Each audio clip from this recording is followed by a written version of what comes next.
Hi there and welcome to this first video for Senior Physics on motion.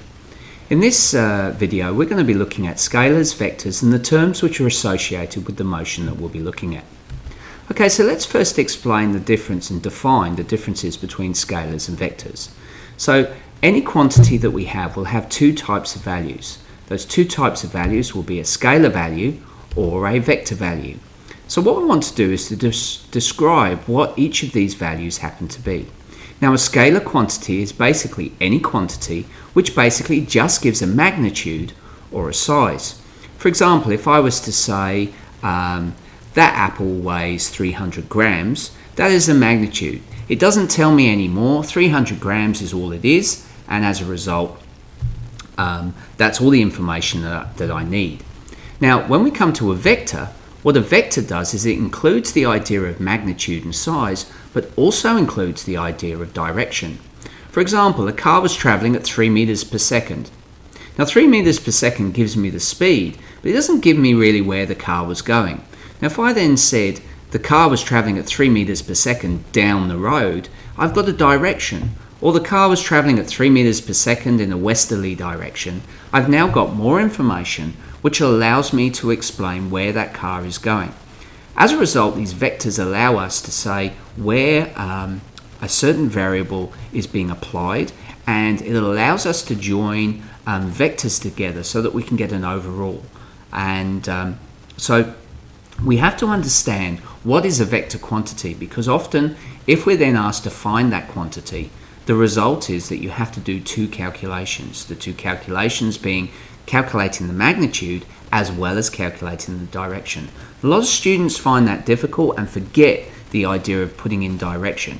Now this will become more apparent as we move through the course, so bear that in mind. Scalar only gives us a magnitude, so if it's a word which basically describes a scalar quantity, all you have to do is calculate the size. However, if you are asked to calculate something of that's a variable which is a vector quantity, you must calculate the size and the direction, because that is important. Okay, so what quantities, what variables do we have which are scalar and vector? Well, our scalar quantities are going to be things like distance, speed, acceleration, force, and energy. All of these can just be used as a size. For a vector quantity, instead of distance, we have displacement. Instead of speed, we have velocity. Acceleration and also force can be vector quantities. So you'll notice that acceleration and force can sit in both.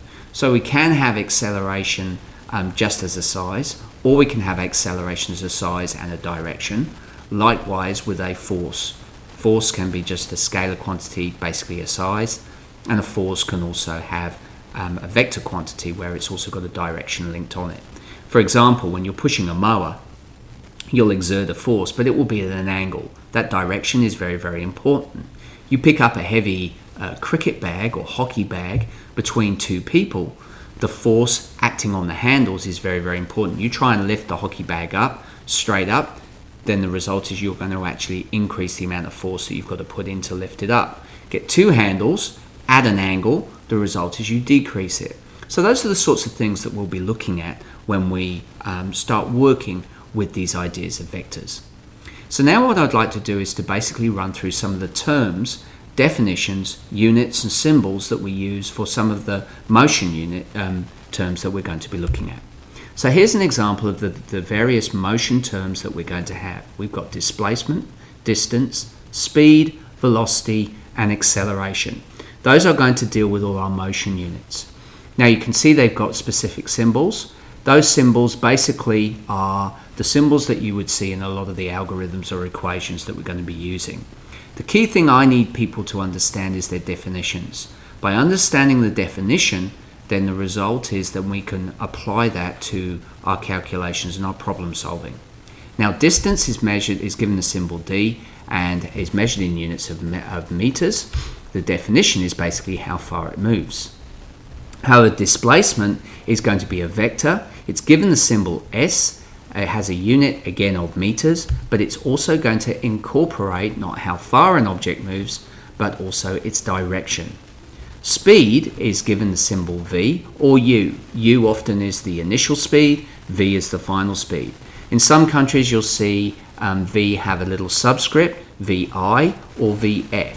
V with a subscript I is the initial velocity, v subscript f is the final speed. Sorry, we're working on speed at the moment. It's measured in meters per second, which is ms to the negative 1 or m/s. Any notation will be accepted.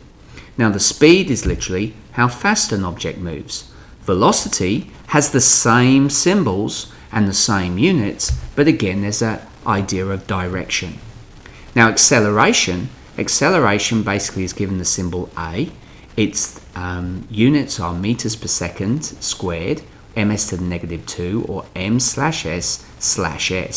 Now just to talk about that notation for a quick second, anything to the power of a negative is 1 over, it's an inverse.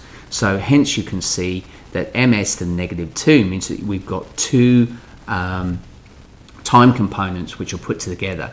Sometimes it can be written as m/s squared or m/s/s or ms to the negative 2. You need any one of those notations will work, but you need to make sure that you can identify them. The definition for acceleration is how much an object's speed changes over time, plus its direction if we're talking about it with respect to a vector. So you can see there that we've got a variety of different definitions which are going to be basically stating whether it's a scalar or a vector quantity. Okay, well I hope you found that useful. Thanks for watching, and I look forward to you joining me again.